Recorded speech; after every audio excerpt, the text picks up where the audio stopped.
Tuhan bersamamu.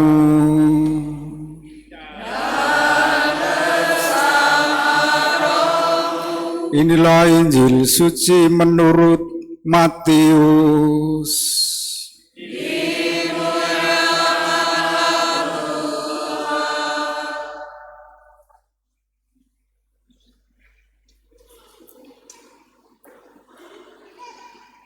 Sekali peristiwa, datanglah Petrus kepada Yesus dan berkata, "Tuhan, sampai berapa kali aku harus mengampuni saudaraku jika ia berbuat dosa terhadap aku?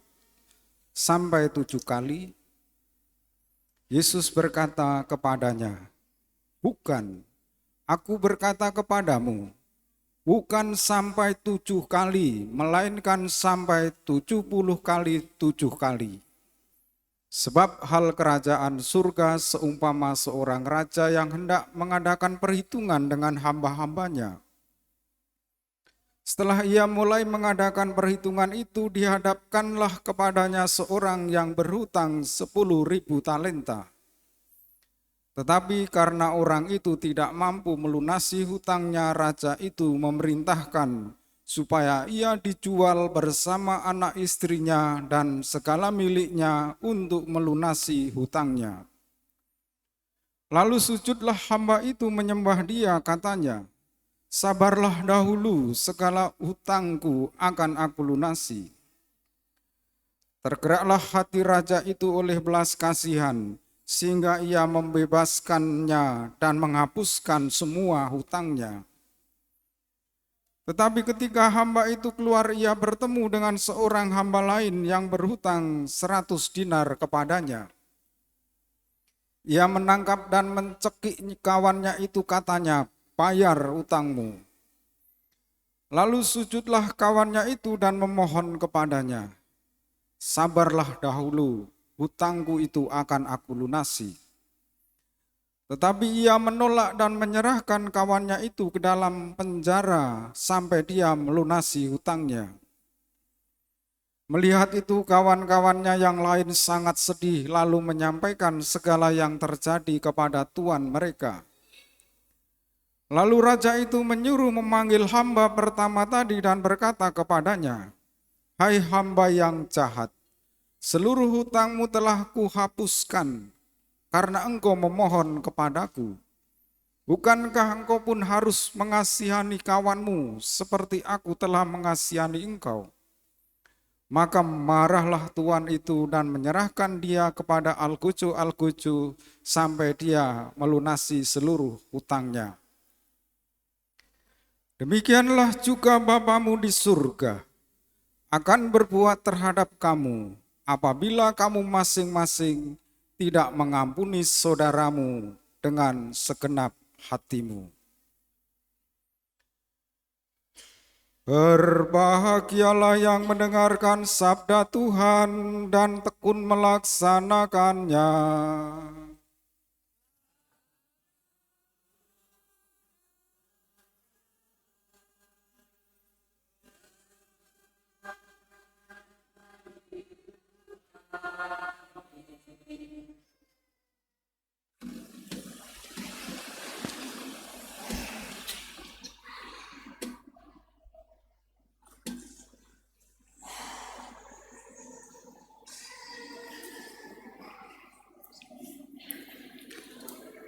Umat Allah yang terkasih,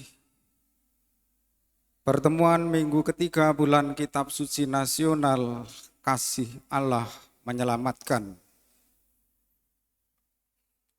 Pertanyaan untuk kita renungkan. Apakah kita punya pengalaman kita berdoa kepada Allah 5 tahun yang lalu, tetapi baru dikabulkan hari ini? Atau apakah kita punya pengalaman buruk, pengalaman memiliki luka batin, keterpurukan, kebangkrutan dalam bisnis di masa lalu sekarang semuanya sudah selesai, Lalu apa artinya Tuhan menyelamatkan hidupku dalam situasi tersebut? Kalau kita sudah mengalami diselamatkan, mengalami diampuni, apakah aku pernah meninggalkan atau mengorbankan sesuatu untuk Yesus? Kalau iya, apakah saat ini Anda berpikir juga tentang balasan apa yang akan diberikan Tuhan?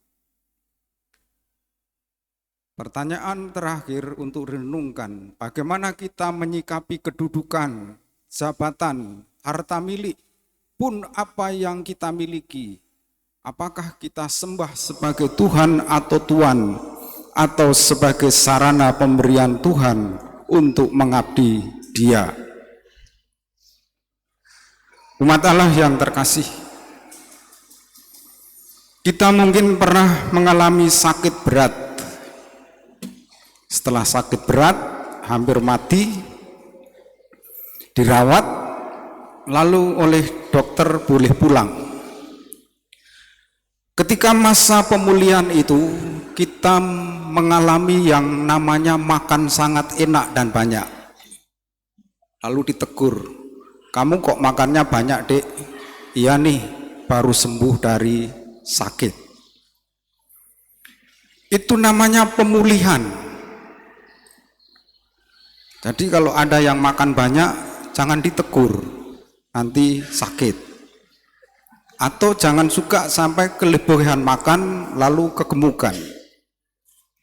Itu pengalaman terpuruk pribadi. Lalu sebagai kelompok kita mendengar bencana di Kongo ya, bencana gempa yang mati ribuan. Ketika bencana Aceh dulu saya masih di seminari, itu di atas di rumah itu seperti ada raksasa segede gereja ini lewat di bawah tanah itu.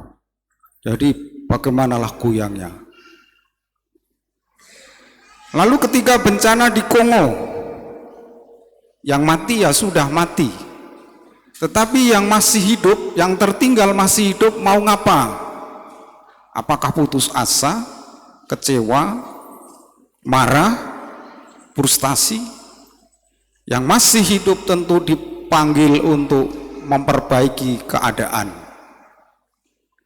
Jauh sebelumnya Bapak Ibu, pada zaman Nabi Yoel dalam kitab suci, bangsa Israel pernah dibuang untuk menjadi budak karena dosa bangsa Israel. Nah, karena kebaikan Allah, sisa-sisa bangsa Israel yang kembali pulang ke tanah airnya melihat kampung halamannya kok rusak parah begini. Dan sisa-sisa Israel itu oleh Nabi Yoel diteguhkan. Jangan putus asa, keselamatanmu dipulihkan. Seperti ketika kita sembuh dari sakit. Dipulihkan berarti yang dulu pernah ada hilang akan kembali. Seperti kompensasi atau seperti ganti untung. Dan Allah akan memulihkan keselamatannya. Maka kasih Allah itu menyelamatkan. Maka dasar hidup orang beriman adalah kasih. Lalu yang kedua, memaafkan atau mengampuni.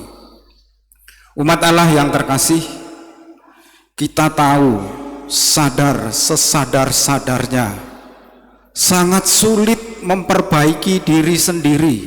Itu sulit. Maka tidak usahlah sering-sering menunjuk kejelekan orang. Maka perintah Tuhan tadi untuk memaafkan 7 kali 70 kali 7 kali, artinya tanpa batas, harus menyadarkan kita pertama, memperbaiki diri itu sulit.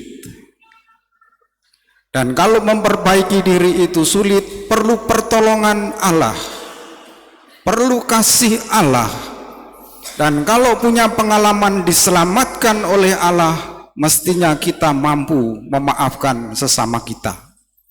Hanya orang yang hatinya kerdil tidak mampu memaafkan, dan orang seperti itu biasanya tidak punya pengalaman diselamatkan oleh Allah.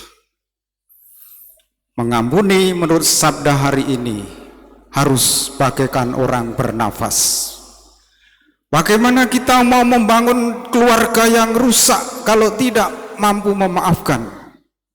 Bagaimana kita mau membangun gereja di lingkungan, di stasi, di paroki, membangun bangsa ini kalau kita tidak bisa memaafkan? Memaafkan salah satu ciri integritas sebagai seorang murid Tuhan. Dan memaafkan rasanya harus menjadi gaya hidup dan modal untuk memperbaiki sesuatu yang rusak, baik keluarga, lingkungan, stasi, gereja, dan bangsa ini. Semoga kita punya pengalaman dikasih Allah, lalu terlibat untuk memperbaiki keadaan yang rusak, dan kalau ada sesuatu yang keliru, memaafkan harus menjadi keutamaan, menjadi gaya hidup umat Tuhan. Kita berdiri, kita berbaharui iman kita.